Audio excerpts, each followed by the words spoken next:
My graduation row was empty. No family, no applause. So I looked into the Livestream camera and said, "Thanks for never believing in me." Hours later, even my aunt was crying in my DMs. My name is Sarah Martinez, and yesterday I graduated summa cum laude from medical school. You'd think that would be cause for celebration, right? Well, let me tell you about my family first, and then you'll understand why my graduation row looked like a graveyard. Growing up, I was always the difficult one. My parents, Linda and Robert, had my older brother James first. James was their golden boy, captain of the football team, popular, charming, but barely scraped by with C's and D's. Then there was my younger sister Emma, who was the family princess, pretty, social, but also academically mediocre. And then there was me, stuck in the middle, with my nose always in a book and zero interest in the social hierarchies that seemed to matter so much to everyone else. From the time I was maybe 10 years old, my parents made it clear that my academic achievements were nice but not really important. When I'd bring home straight A's, my mom would say things like, "That's great, honey, but you really need to work on making friends." When I won the science fair 3 years running, my dad would joke, "Well, someone has to be the nerd in the family." But when James scored a single touchdown or Emma got asked to homecoming, suddenly it was time for celebration dinners and Facebook posts. The real breaking point came during my senior year of high school. I had been accepted to a prestigious pre-med program with a full scholarship. Full ride? Everything paid for. But my parents were more excited about James getting accepted to the local community college for general studies and Emma making varsity cheerleader as a sophomore. At dinner the night I got my acceptance letter, I was trying to tell them about the scholarship when my dad interrupted me. "Sarah, that's nice and all, but you need to be realistic.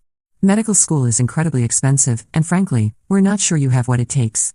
Maybe you should consider something more practical." My mom nodded along, setting down her coffee cup with a sigh. "Your father's right. And besides, you'll probably just end up getting married and having kids anyway. James is going to need our support for college, and Emma will too when her time comes." She worked as a receptionist at a dental office, and my dad managed a small hardware store, steady jobs that had always been enough for them, but they'd never understood ambition beyond comfort. That's when I realized they had never planned to help me pay for college at all. The money they'd been saving in their education fund was exclusively earmarked for James and Emma. I was expected to figure it out on my own. "But Mom, I have a full scholarship. You don't have to pay anything." "Oh, Sarah," my mom sighed, "you always were a dreamer. Pre-med is just so competitive. What if you don't get into medical school? Then what? At least if James gets his associate's degree, he can get a decent job." My Aunt Carol, my mom's sister, was there that night. She laughed, actually laughed, and said, "Linda's right, Sarah. You're setting yourself up for disappointment. I've never seen you as the doctor type anyway. You're too, I don't know, awkward with people." That was 8 years ago, and I swear it still stings like it happened yesterday. But here's the thing, their doubt became my fuel. Every time I wanted to quit during those brutal pre-med courses, I remembered my dad saying I didn't have what it takes. Every time organic chemistry made me want to cry, I thought about my mom assuming I'd just get married instead. Every all-nighter during medical school, every failed practice exam that I had to retake, every time I felt like I was drowning, I remembered that dinner. I worked 3 part-time jobs during undergrad to cover living expenses my scholarship didn't handle. I tutored other students, worked in the campus bookstore, and did data entry remotely until 2 a.m. most nights. My GPA never dropped below 3.9. I scored in the 95th percentile on the MCAT. I got into my top choice medical school with another scholarship that covered 75% of tuition. And through all of this, 4 years of undergrad, 4 years of medical school, my family's attitude never changed. They came to my high school graduation, but spent the whole time talking about James's plans for community college. They didn't come to my college graduation because it was the same weekend as Emma's prom, which was apparently more important. When I got into medical school, my mom's response was, "Well, let's see if you actually finish." The worst part was how they talked about me to extended family. I found out through my cousin Mike that my parents would tell people I was still in school with this kind of embarrassed tone, like I was a 26-year-old failure living in their basement instead of someone earning a medical degree. They'd brag about James's job at a local insurance company and Emma's engagement to her high school boyfriend, but I was just still studying. Meanwhile, James had dropped out of community college after a year and was working dead-end jobs. Emma had gotten pregnant at 19, married quickly, and was now divorced with 2 kids at 23. But somehow, they were still the success stories, and I was still the family disappointment. The final straw came 6 months ago during Christmas dinner. I had just finished my surgery rotation and was exhausted but happy. I'd gotten excellent evaluations and was being considered for a competitive residency program. I was trying to share this with my family when my Aunt Carol interrupted me. "You know, Sarah, I have to ask, when are you going to stop playing school and get a real job? You're 27, you're not getting any younger, and this whole doctor thing. I mean, come on. You've been in school forever. Don't you think it's time to face reality? My dad nodded. Carol's got a point. Sarah, you could get a job as a nurse or something medical adjacent. You don't have to keep chasing this impossible dream. It's not impossible, I said quietly. I'm literally 6 months away from graduating medical school. My mom laughed. Oh, honey, you've been saying you're almost done for years now. We'll believe it when we see it. But what really broke me was what happened next. Emma, who had been quiet up until then, suddenly perked up. Oh my God, speaking of careers, did I tell you guys? Kevin got promoted to assistant manager at the sporting goods store. We might actually be able to afford a house now. And just like that, the entire table exploded in congratulations. My dad was patting Emma's shoulder, my mom was clapping, Aunt Carol was asking about their house hunting plans. This was what excitement looked like in my family. This was what pride looked like. Assistant manager at a sporting goods store warranted more enthusiasm than my surgical rotation evaluations. I sat there watching them celebrate Emma's boyfriend's promotion, not even Emma's achievement, but her boyfriend's promotion, while my news about potentially matching with a top-tier surgery program had been dismissed as unrealistic dreaming. The contrast was so stark it was almost funny. Almost. That's wonderful, Emma, I said when there was a break in the congratulations. I'm happy for you both. Thanks, Sarah, Emma said, then added with what I'm sure she thought was kindness, maybe when you're done with school, you can move back here too. There's a really nice urgent care clinic that's always hiring nurses. The assumption that I'd end up as a nurse wasn't even what bothered me most. It was the automatic assumption that I'd move back to my hometown, that I'd want to be close to them, that their geographic area represented the pinnacle of career success. As if the idea that I might want to work at a major medical center in a different city was incomprehensible. I'm not going to be a nurse, Emma. I'm going to be a surgeon. Uncle Dave, who rarely spoke during family gatherings, chose that moment to offer his wisdom. You know, Sarah, there's nothing wrong with nursing. My buddy Rick's daughter is a nurse and she makes decent money. Sometimes it's better to be realistic about your limitations. My limitations. As if scoring in the 95th percentile on the MCAT was a limitation. As if graduating summa cum laude from my undergraduate program was settling. As if getting into medical school on scholarship was just lucky. What limitations are those, Uncle Dave? I asked. He shifted uncomfortably. Well, you know. Being a surgeon is really demanding. Long hours, high stress. And you've always been kind of sensitive. Sensitive. That was their code word for the fact that I'd shown emotion when they dismissed my achievements. That was their explanation for why I'd gotten upset when they forgot my birthday 3 years running but threw elaborate parties for James and Emma. I was sensitive because their treatment of me hurt my feelings. Dave's right, my mom jumped in. Surgery is really competitive, Sarah. Maybe you should consider family medicine or something less stressful. Less stressful. As if any medical specialty was unstressful. As if I hadn't already proven I could handle stress by working multiple jobs while maintaining a near-perfect GPA. As if I hadn't just successfully completed a surgery rotation where I regularly worked 80-hour weeks. I've already been working in surgery for the past 3 months, I said. My attending physicians think I have real potential. Dr. Williams said I have some of the best suturing technique he's seen in a student. That's nice, dear, my mom said in the same tone she'd use if I told her I'd learned to tie my shoes. That's when James decided to contribute to the conversation. You know, Sarah, maybe Mom and Dad are right. I mean, look at how long you've been in school already. Don't you want to start making money? Start a family? Live in the real world? The real world. As if medical school existed in some fantasy dimension. As if the patients I'd helped treat, the surgeries I'd observed and assisted with, the life and death decisions I was learning to make weren't part of the real world. I'm living in the real world, James. I'm just living in a part of it that requires more than a high school education. The words came out sharper than I intended, and the table went quiet. James's face flushed red. There's nothing wrong with honest work, Sarah. Not everyone needs to be a big shot. I never said there was anything wrong with honest work. But there's nothing wrong with ambitious work either. My Aunt Carol leaned forward then, and I could see she was gearing up for one of her lectures. Carol had always positioned herself as the family wisdom dispenser, despite having never achieved anything particularly noteworthy herself. Sarah, honey, I think what everyone is trying to say is that we're worried about you. You've been so focused on this dream for so long that you haven't built a real life. When was the last time you went on a date? When was the last time you just relaxed and had fun? You're missing out on your 20s. Missing out on my 20s. I was 27 years old, in excellent health, learning skills that would allow me to save lives, and building toward a career that would give me financial independence and intellectual fulfillment. But because I wasn't married with kids like Emma or working a dead-end job like James, I was missing out. I'm not missing out on anything, Aunt Carol. I'm building something. But what if it doesn't work out? She pressed. What if you don't get into a good residency program? What if you can't handle the pressure? You'll be 28 with no real work experience, no husband, no backup plan. That's terrifying. And there it was. The real fear underneath all their discouragement.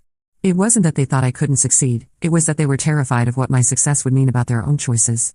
My Aunt Carol had gotten married at 19 and never worked outside the home. My parents had both settled into comfortable, unambitious jobs right after high school.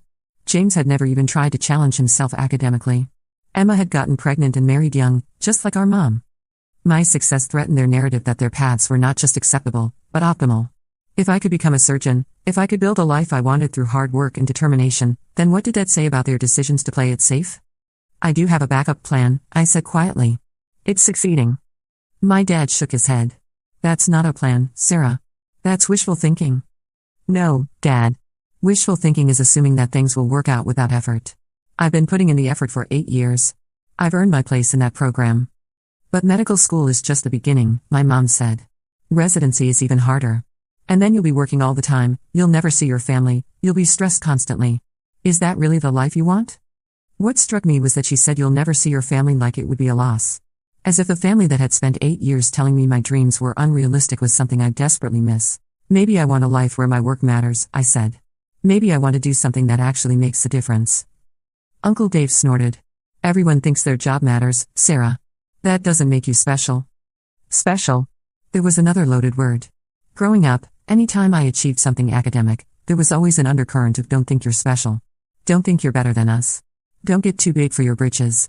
Stay humble. Stay small. I never said it made me special, Uncle Dave. But it does make me happy. Are you happy? Emma asked, and for a moment, her voice was genuinely curious instead of judgmental. Because you always seem so stressed when we see you. I looked at her, really looked at her, and realized she genuinely couldn't understand. Emma had never wanted anything badly enough to work for it the way I'd worked for this. She'd never had a dream that required sacrifice, that required choosing delayed gratification over immediate comfort. I'm happy when I'm in the operating room, I said. I'm happy when I can help someone. I'm happy when I understand something complex that I didn't understand before. I'm stressed when I come here and have to defend my choices to people who've never tried to understand them. The silence that followed was heavy and uncomfortable. I could see my mom and Carol exchanging glances, my dad staring at his plate, James looking anywhere but at me. Finally, my mom spoke. We just want what's best for you, honey. No, you don't, I said, and the words surprised even me with their certainty. You want what's comfortable for you. You want me to make choices that don't challenge your worldview or make you question your own decisions. You want me to fail so you can say you were right all along. Sarah. My mom gasped. That's a terrible thing to say. Is it wrong, though? Another silence. Longer this time. Carol was the one who broke it. You know what, Sarah? Fine. Prove us wrong. Graduate from medical school. Get your fancy residency. But don't come crying to us when you realize that all that education can't buy you happiness or a family or a real life. And that's when I made my decision. I looked around the table at all of them, my parents, my siblings, my Aunt Carol, my Uncle Dave who never said much but nodded along with everything, and I realized something. They weren't going to believe in me when I graduated. They weren't going to suddenly be proud or supportive. They were going to find some new way to diminish it, just like Carol had done right then. So I said, fine. Don't believe it. But don't expect an invitation to my graduation either. My mom rolled her eyes. Oh, Sarah, don't be so dramatic. But I wasn't being dramatic. I was done. From that moment on, I went low contact. I'd respond to direct texts but stopped initiating conversations. I didn't send updates about my residency interviews or my thesis defense. When they asked how school was going, I'd just say fine and change the subject. My mom complained to other family members that I was being difficult and shutting everyone out, but I was really just protecting myself. The months leading up to graduation were both the most stressful and most liberating of my life. Without the constant background noise of my family's doubt, I could finally hear my own thoughts clearly. I threw myself into my final rotations with a focus I'd never experienced before. During my emergency medicine rotation, I successfully intubated a patient in cardiac arrest on my first try. The attending physician, Dr. Chen, looked at me with genuine respect and said, "Nice work, Rodriguez. You've got steady hands and good instincts." Later, when we were debriefing the case, she asked me about my residency plans. Surgery, I told her. I'm hoping to match with Metropolitan General. Good choice, she said. Dr. Patterson runs an excellent program there. You should be proud of yourself for making it this far. Should be proud of myself. It was such a simple statement, but it hit me like a lightning bolt. I realized that I had been so focused on trying to earn my family's pride that I'd forgotten to be proud of myself. But standing there in my scrubs, having just helped save someone's life, I felt it. Pride. Pure, uncomplicated pride in what I had accomplished. That night, I called my best friend from medical school, Jessica, who had matched with a pediatrics program in Seattle. We'd become close during our second year when we were both struggling with anatomy and decided to form a study group. Unlike my family, Jessica understood the sacrifices medical school required. "Jess," I said when she picked up, "I think I'm actually going to do this." She laughed. "Sarah, you've been doing it for 4 years. You're 3 months away from being Dr. Rodriguez." "I know, but today in the ER, Dr. Chen told me I should be proud of myself, and I realized. I am. I'm actually proud of myself." There was a pause, and then Jessica said gently, "Sarah, has your family been making you feel like you shouldn't be?" I'd never talked to Jessica about my family's situation in detail. I'd mentioned that they weren't supportive, but I'd never explained the full extent of their negativity. That night, I told her everything. The dismissive comments, the constant suggestions that I was being unrealistic, the way they celebrated James's and Emma's mediocre achievements while treating my successes like they were inevitable disappointments waiting to happen. "That's emotional abuse," Jessica said when I finished. "Sarah, that's not normal family behavior. Parents are supposed to support their children's dreams, not tear them down." Hearing someone else name it was both validating and heartbreaking. I'd spent so many years thinking maybe they were right, maybe I was being unrealistic, maybe I was too sensitive. But Jessica's reaction made me realize that no, their behavior was not normal or acceptable. "The worst part," I told her, "is that I'm starting to succeed in spite of them, but I still find myself wishing they could be proud of me." "Of course you do," Jessica said. "They're your family. It's natural to want their approval. But Sarah, you can't keep waiting for people who are determined to misunderstand you to finally get it. You have to build your own cheering section." That conversation changed something fundamental for me. I started paying attention to the people who did support me.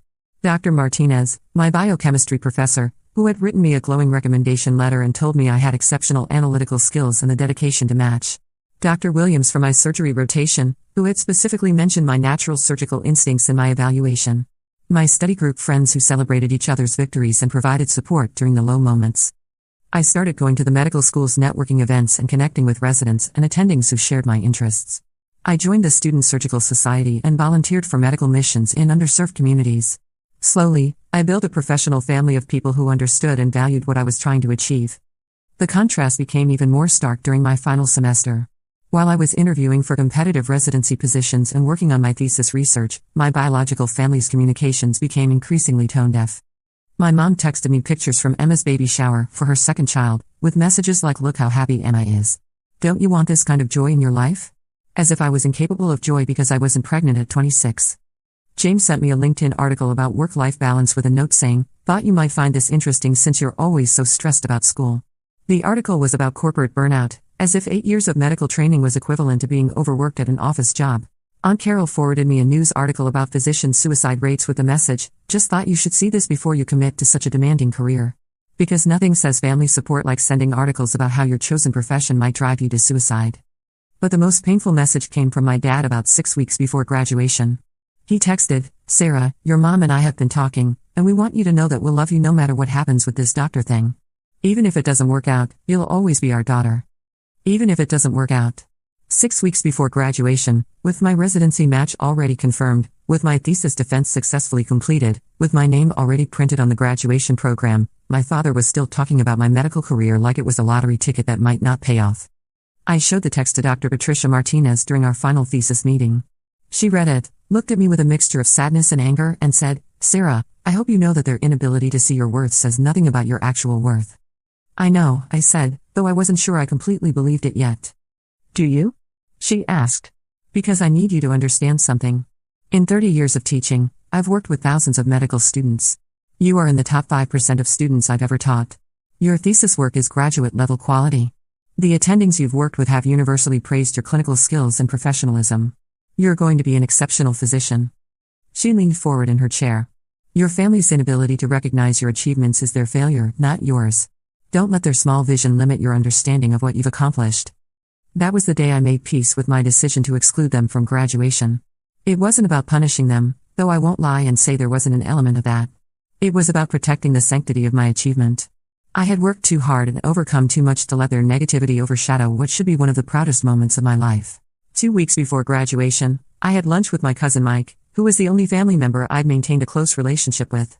Mike was 3 years younger than me and had always been the black sheep of the family for different reasons. He was gay, artistic, and had moved to San Francisco to pursue a career in graphic design. We bonded over being the family disappointments. "So you're really not inviting anyone to graduation?" he asked over sushi. "Nope. Not a single one of them." He was quiet for a moment, then said, "I think you're doing the right thing. I know it probably doesn't feel good, but Sarah, they haven't earned the right to celebrate with you." "That's exactly how I feel," I said, surprised by how well he'd articulated it. "They haven't earned it." "You know what the crazy part is?" Mike continued. "They're going to act like you're the one being unreasonable. They're going to tell everyone that you're being vindictive and shutting them out, but they're never going to acknowledge that they created this situation." He was right, of course. In the weeks leading up to graduation, as word spread through the extended family that I wasn't inviting my parents or siblings, the narrative became about my cruelty rather than their years of dismissiveness. My cousin Lisa, Carol's daughter, called me crying, saying, "Sarah, I don't understand why you're being so mean to everyone. They love you." "Love isn't just a feeling, Lisa," I told her. "It's also actions. And their actions have consistently shown that they don't respect me or believe in me." "But they're family," she said, as if that settled the matter. Being related to someone doesn't give them the right to treat you poorly without consequences. It was a hard conversation, but it helped me clarify my own thinking. I wasn't cutting them out forever, necessarily. But I was setting a boundary that said, if you want to be part of my successes, you need to be part of my journey. You can't spend years tearing me down and then expect to share in the celebration when I succeed despite you. The thing is, I was thriving. Without their constant negativity and doubt, I had space to actually be proud of what I was accomplishing. I matched with my top choice residency program, a competitive surgery residency at a respected hospital. My thesis on minimally invasive cardiac procedures was being considered for publication. I was graduating not just with my MD, but summa cum laude, in the top 5% of my class. 3 weeks before graduation, my mom texted me asking for details about the ceremony. "We'll need to know when and where, and how many tickets we get." I texted back, "I told you at Christmas that you weren't invited." She called me immediately. "Sarah, don't be ridiculous. We're your family. Of course we're coming to your graduation." "No, you're not. Sarah Elizabeth, you are being incredibly selfish and hurtful. This is a family event." "Actually, Mom, it's my event. And you've made it clear for 8 years that you don't believe I'd ever get here. So you don't get to celebrate with me now that I have." She tried guilt, then anger, then bargaining. She got my dad on the phone to tell me I was being childish. James texted me saying I was embarrassing the family. Emma sent me a long message about how family forgives and I was being too sensitive. But the worst was my Aunt Carol. She left me a voicemail that I saved because it was so perfectly awful. "Sarah, I don't know what's gotten into you, but this is just vindictive. Your poor mother is heartbroken. We all know you're upset that no one takes your little medical school thing seriously, but you're an adult now. Time to stop throwing tantrums and include your family." My little medical school thing. Even now, 3 weeks before graduation, that's all it was to them. So yesterday was graduation day. I got up early, put on my cap and gown, and looked at myself in the mirror. I looked good. I looked like someone who belonged there, someone who had earned it.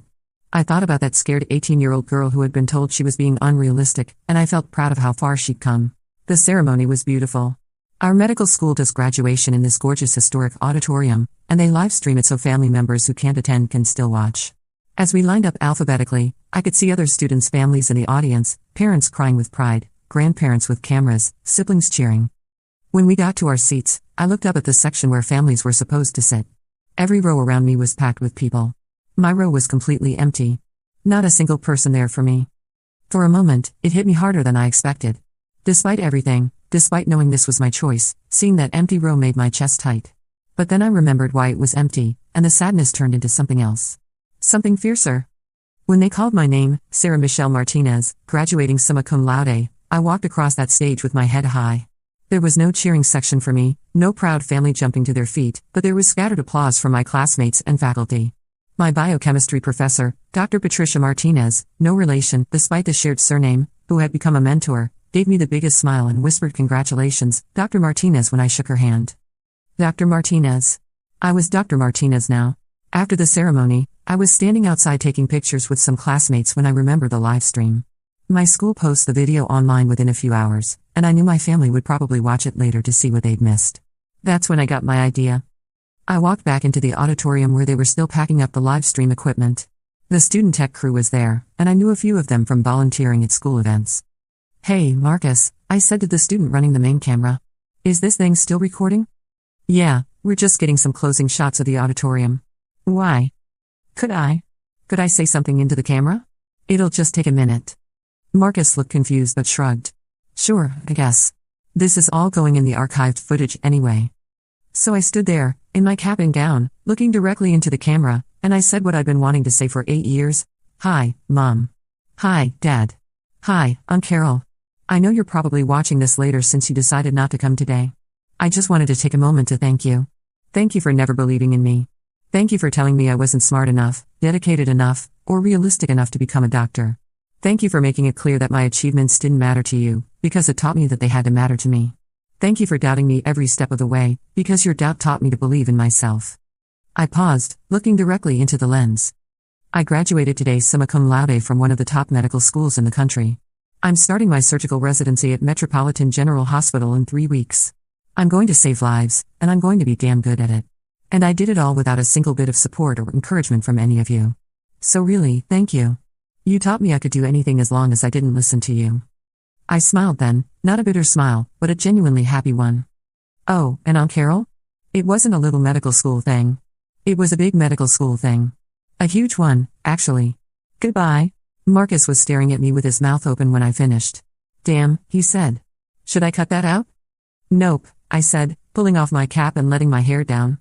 Leave it in. I went home, ordered Chinese takeout, opened a bottle of wine I'd been saving, and watched Netflix. It was honestly one of the most peaceful evenings I'd had in years. I was finally done. Done with school, done with trying to prove myself to people who would never see me, done with carrying their doubt around like a weight. I figured the video would go online and maybe my family would see it eventually. I thought they might call to yell at me, or maybe they'd just pretend it never happened. What I didn't expect was what actually occurred. Around 10 p.m., my phone started buzzing. Text after text, missed call after missed call. I ignored it at first, but it kept escalating. Finally, I looked. The messages weren't from my immediate family.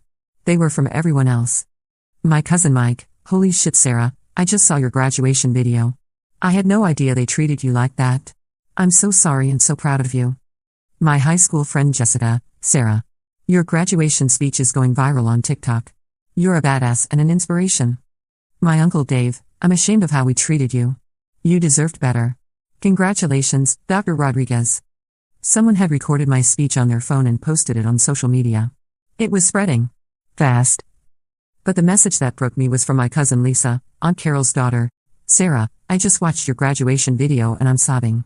I had no idea Mom and your parents were so awful to you about medical school. I always thought you were the coolest person in our family and I never understood why the adults acted like you were failing at life when you were literally becoming a doctor. I'm in college now and my parents are pressuring me to drop my engineering major because it's too hard for girls, and watching you today made me realize I don't have to listen to them. Thank you for showing me what it looks like to believe in yourself. That's when I started crying. Happy tears, proud tears, relieved tears. The messages kept coming all night. High school classmates I hadn't talked to in years. People from college. Fellow medical students who had seen the video. Even some of my professors. But the one that shocked me the most came at 2 a.m. From my Aunt Carol. Sarah, I just saw your speech. I can't stop crying. I don't know what to say except that I'm sorry. I'm so sorry. You were right about everything. I was jealous of your intelligence and your drive, and instead of being proud of you, I tried to tear you down. I've been thinking about it all night, and I realize I've done this your whole life. Your mom called me after she saw the video and we both just cried. We failed you. I failed you. I'm so proud of you for becoming the person you are despite us, not because of us. I don't deserve your forgiveness, but I hope someday you might give it anyway. Congratulations, Dr. Rodriguez. You earned every bit of it. I stared at that message for a long time. Carol had never, not once in my life, admitted she was wrong about anything. She'd never apologized to anyone in the family. But there it was. My mom texted an hour later, I saw the video. I saw Carol's message to you. She's right. We failed you. I failed you. I don't know how to fix this, but I want to try. I love you and I'm proud of you and I should have said that 8 years ago. My dad's message was shorter, you're right. I'm sorry. Congratulations, doctor. Even James sent something. I know I don't deserve to say this, but I've always been proud of you. I was just too insecure about my own failures to admit it. You're incredible. Emma wrote a long message about how she'd always looked up to me but felt like she couldn't say so because Mom and Dad never seemed proud of me, so she thought maybe there was something wrong with being smart. She said watching my speech made her realize she wanted to go back to school. By morning, my phone had over 200 messages. Friends, family, acquaintances, even strangers who had seen the video online. The overwhelming theme was the same: people telling me they were proud of me, people sharing their own stories of unsupportive families, people saying my speech had inspired them to pursue their own dreams despite the doubters. I found out later that the video had been shared thousands of times across different platforms. Someone had put it on YouTube with the title "Medical Student's Graduation Speech to Unsupportive Family Will Make You Cry," and it had hundreds of thousands of views. The comments were incredible: people sharing their own stories, people talking about family members who had doubted them, people saying they were going to show the video to their kids to teach them about perseverance. But the most surreal part was when local news stations started reaching out. One reporter wanted to do a story about overcoming family doubt to achieve your dreams. A podcast about women in medicine asked if I wanted to be interviewed. The hospital where I'm starting my residency called to tell me they'd seen the video and were even more excited to have me on their team. It's been 48 hours now, and I'm still processing all of this. I went from having no family support to having more support than I knew what to do with. My Aunt Carol, who had been my biggest critic, left me another message yesterday saying she'd bought 5 copies of a book about supporting children's dreams and was giving them to everyone in the family. My mom called and actually apologized properly. Not a fake apology where she made excuses, but a real one where she took responsibility. She said, "I was wrong, Sarah. I was wrong about everything. I let my own insecurities and fears make me dismiss your dreams, and I taught your siblings and Carol to do the same thing. You deserved parents who believed in you, and instead you got parents who made you feel like you had to prove yourself to everyone. I can't take that back, but I want to do better now." The conversation was awkward and emotional, but it felt real in a way our conversations hadn't felt in years. Here's the thing though, and this is important: I don't regret shutting them out of my graduation. I don't regret my speech. And I'm not going to pretend that their apologies erase 8 years of making me feel like I wasn't good enough. But I am glad they finally see me for who I am. I'm glad my cousins who are still in school saw that it's possible to succeed despite family doubt. I'm glad that somehow my moment of frustration turned into something that resonated with so many people. My residency starts in 2 weeks. My mom asked if she could take me out to dinner to celebrate before I start, and I said yes. We're going to have a lot to work through, and I'm not sure our relationship will ever be what it could have been if they'd supported me from the beginning. But maybe it can be something new, something honest. My Aunt Carol asked if she could frame a photo of me in my cap and gown to put on her mantelpiece. I said yes to that too. And you know what? When I start saving lives in the operating room, when I'm Dr. Rodriguez making split-second decisions that matter, I'll remember this feeling. Not the hurt from years of doubt, but the pride from proving them all wrong. The satisfaction of becoming exactly who I was meant to be, with or without their belief. Sometimes the best revenge is just living well. And sometimes, if you're really lucky, the people who doubted you will finally see what they missed. I'm Dr. Sarah Martinez now. And I got here all by myself. Update: I'm overwhelmed by all the responses to this post. Thank you to everyone who shared their own stories and congratulations. A few people asked what specialty I'm going into. I'm starting a general surgery residency with the goal of specializing in cardiothoracic surgery. Yes, it's going to be brutal, but I've been preparing for brutal my whole life. To those asking if my family and I have fully reconciled, we're taking it slow. Apologies are a good start, but rebuilding trust takes time. I'm hopeful but realistic. And to everyone who said my speech inspired them to pursue their own dreams despite unsupportive people in their lives, that means more to me than you know. Sometimes we have to be our own cheerleaders first, but it's amazing how many people will start cheering once they see us succeeding. Keep pushing forward, everyone. You've got this.